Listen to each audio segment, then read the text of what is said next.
반갑습니다. 지난 주간에 구원자의 조건에 대해서 살펴봤습니다.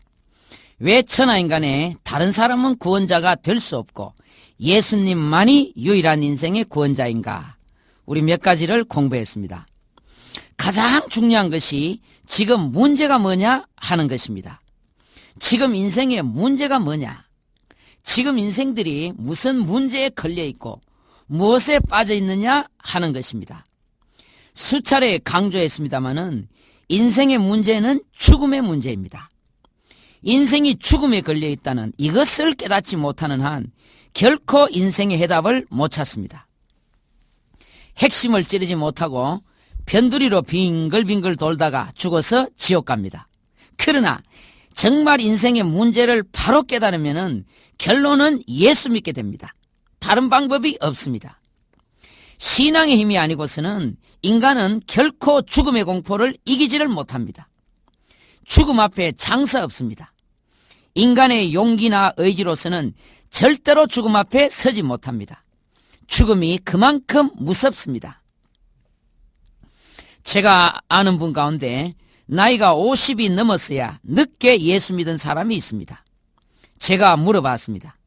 어떻게 그렇게 늦게 예수 믿게 되셨습니까? 물어봤더니 그분 어른께서 자기가 중학교 때 아주 젊은 나이에 돌아가셨는데 그분 어른이 돌아가실 때 그렇게도 죽음 앞에 벌벌 떨었고 그렇게도 무서워하셨대요. 중학교 때 어린 나이에 그 모습을 너무 생생하게 보았다는 것입니다. 그런데 잊어버렸다가 자기도 이제 차츰 나이가 드니까 이제 그 모습이 다시 떠오르면서 나도 그렇겠지 하는 생각이 들면서 공포가 찾아오더래요. 그래서 그 무서운 공포를 피할 수 있는 방법을 찾다가 예수 믿게 되었다는 것입니다. 그래요. 다른 방법이 없습니다. 죽음은 못 피합니다.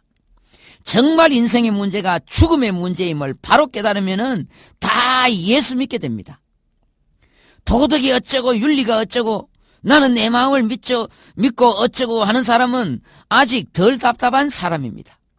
아직 벼랑 끝이 많이 남은 사람입니다. 인생의 문제가 죽음의 문제이고 죽음이란 게 사람에게 얼마나 무섭다는 이것을 빨리 깨달아야 합니다. 죽음은 낭만이 아닙니다. 장난이 아닙니다. 남이 죽는 죽음하고 실제로 내가 한 발짝 한 발짝 다가가는 죽음은 다릅니다. 멀리서 보는 요단강은 별것 아닌 것 같이 보입니다. 아주 얕아 보여요. 그러나 실제로 내가 다가가서 그 강변에 서서 보면 그 강물이 시퍼렇습니다. 아주 깊습니다. 나 혼자서는 도저히 무서워서 못 건너는 강입니다. 그게 요단강입니다. 우리가 이 세상 떠날 때에 예수의 손목을 굳게 잡고 예수님 손잡고 건너지 않으면은 그 강은 도저히 무서워서 못 건너는 강입니다. 또 제가 어떤 여자분에게서 이런 말을 들었습니다. 그 여자분 친정아버지께서 돌아가실 듯 안 돌아가시더래요. 돌아가신다고 온 가족들 전국에서 다 불러 모아놓으면 또 안 돌아가시고 이게 한두 번이 아니니까 할 짓이 아니다 싶어서 딸이니까 아버지께 솔직하게 말씀드렸대요. 아버지도 아버지지만은 우리도 이게 할 짓이 아닙니다. 아버지 이제 그만하시고 빨리 돌아가 있어. 그랬더니 그 아버지가 딸을 물끄러미 바라보시더니 딸아 죽음이 너무 무섭다 이러시더래요. 너무 무섭다. 아버지만 죽습니까? 옆집 할머니 뒷집 할아버지 다 돌아가셨는데 그 길이 아버지만 가시는 길이 아닌데 뭐가 그리도 무섭습니까?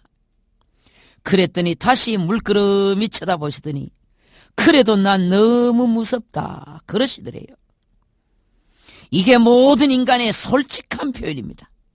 자녀들 앞에서 대연한 척해서 그렇지 그 벼랑 끝이 얼마나 무섭겠습니까?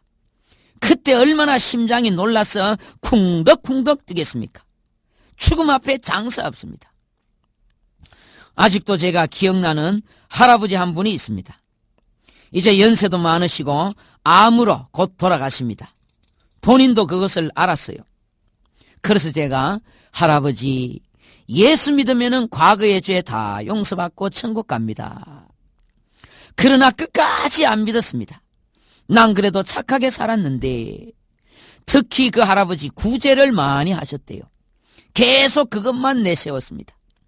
그러면서 말씀하실 때 얼마나 벌벌 떠시는지 턱이 돌아갔습니다. 덜덜덜덜 그랬습니다. 끝내 마지막 구원의 기회까지 놓쳤습니다. 그리고 얼마 후 돌아가셨습니다. 정말 불쌍한 할아버지였습니다. 또 한 할아버지가 기억이 납니다.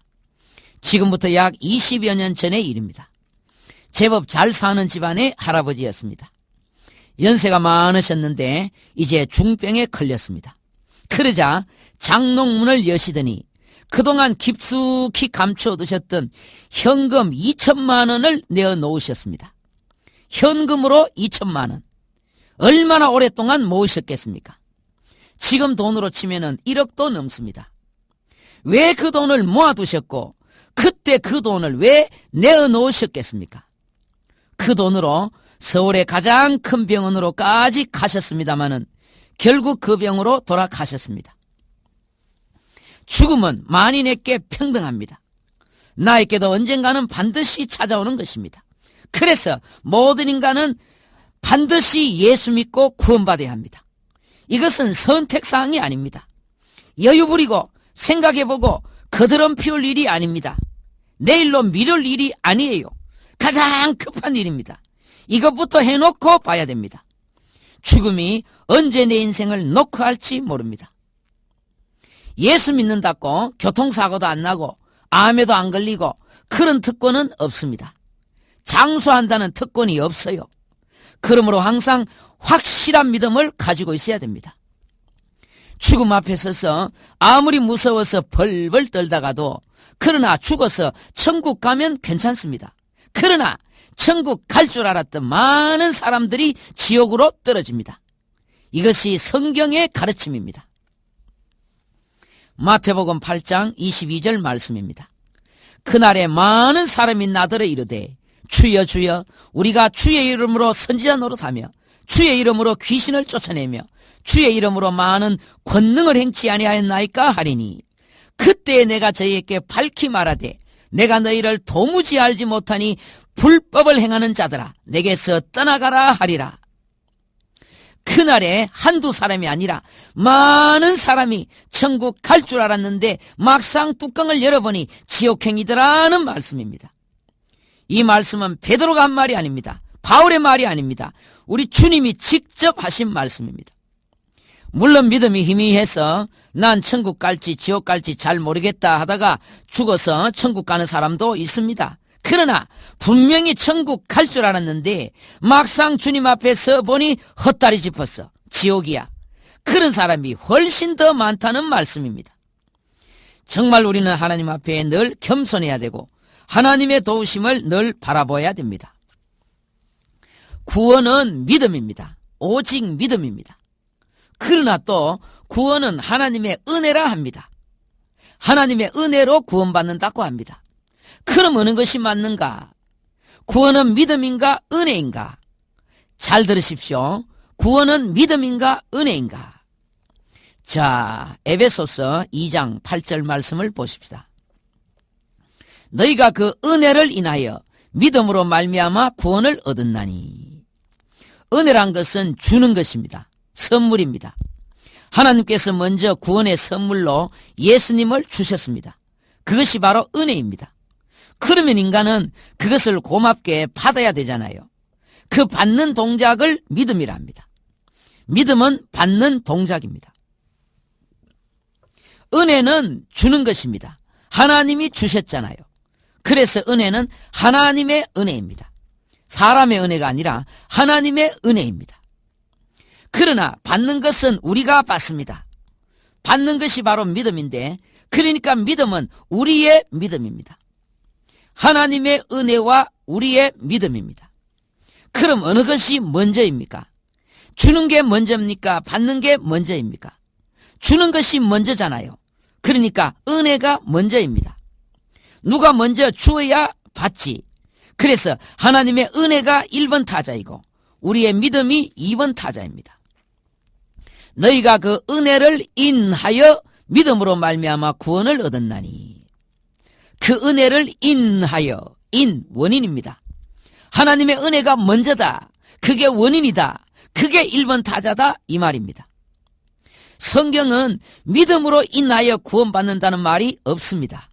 믿음은 원인이 아닙니다. 1번 타자가 아니에요. 믿음으로 말미암아 구원받는다고 합니다. 그럼 어느 말이 맞는가? 하나님의 은혜로 구원받는가? 우리의 믿음으로 구원받는가? 정확히 말하면은 하나님의 은혜로 구원받는 것이 맞습니다. 그게 원인이고 더 근원적인 표현입니다. 그러나 하나님은 우리에게 1번 타자를 양보해 주시기를 기뻐하셨습니다. 그래, 내가 준 것은 잊어버려라. 내가 받기만 해라. 그것으로 난 만족한다. 그래서 우리의 믿음으로 구원받는다는 말씀입니다. 예를 들어 보십시다. 목사님이 유치부 어린애한테 장난감을 선물로 주었습니다. 엄마가 묻습니다. 얘야, 너 그 장난감 어디서 났지? 어린이가 장난감을 손에 잡을 수 있었던 이유가 2가지입니다. 첫째는 목사님이 주셨기 때문이고 두 번째는 어린이가 그것을 받았기 때문입니다. 아무리 주어도 받지 않으면 내 것이 못 됩니다. 그래서 그 어린이가 대답할 수 있는 방법도 2가지입니다. 첫째는 목사님이 주셨어요 이고 둘째는 내가 받았어요 입니다. 내가 받았어요. 2개가 다 대답입니다. 그러나 보통 어린이는 대답을 어떻게 합니까? 얘야, 그 장난감 어디서 났지? 엄마, 이 장난감 목사님이 주셨어요. 이렇게 대답합니다. 엄마, 내가 받았어요. 이러면 대답이 이상한 것 같잖아요. 그러나 틀린 대답은 아닙니다. 다시 예를 들어 보십시다. 누가 저한테 이렇게 질문합니다. 손 목사님, 목사님 가지고 계시는 그 장난감 말고 영생이 어디서 났습니까? 그러면 제가 어떻게 대답합니까? 하나님이 주셨어요. 이렇게 대답합니다. 그러니까 구원은 하나님의 은혜란 말입니다. 하나님이 주셨기 때문에 그 은혜로 인하여 제가 고맙게 받아서 영생을 가졌다는 말입니다. 그런데 장난감은 안 받는 어린이가 없습니다. 주면 주는 대로 다 받습니다. 받는데 문제는 없습니다. 그러나 하나님이 세상을 이처럼 사랑하사 독생자를 주셨는데 이것은 받지를 않아요. 아주 극소수만이 받습니다. 장난감은 주는 대로 다 받기 때문에 받는 데는 문제 없습니다. 그래서 중요한 것은 누가 주느냐입니다. 주는 것이 초점입니다. 너 장난감 그것 어디서 났지? 이 말은 누가 주더냐는 말입니다. 그래서 대답도 주는 걸로 대답합니다. 목사님이 주셨어요. 그러나 영생은 워낙 줘도 안 받기 때문에 누가 받느냐, 그것이 초점입니다. 누가 받느냐, 그게 바로 믿음이잖아요. 그래서 구원에 있어서는 하나님의 은혜가 희미해져 버리고 교만된 인생들이 받느냐 안 받느냐, 그게 더 이슈가 되어버렸습니다. 그래서 구원은 믿음으로 구원받는다, 이렇게 되어버린 것입니다. 그러나 사실은 우리가 하나님 앞에 교만된 마음을 버리고 정직하고 겸손하게 표현한다면은 유치부 어린아이와 같이 그렇게 대답해야 합니다. 목사님이 주셨어요. 하나님이 주셨어요. 그래서 구원은 하나님의 은혜입니다. 우리는 하나님의 은혜로 구원받은 것입니다. 내일 오후 이 시간에 다시 찾아뵙겠습니다. 하나님은 엄청난 희생을 치르시고 이 구원을 값없이 우리에게 주셨습니다.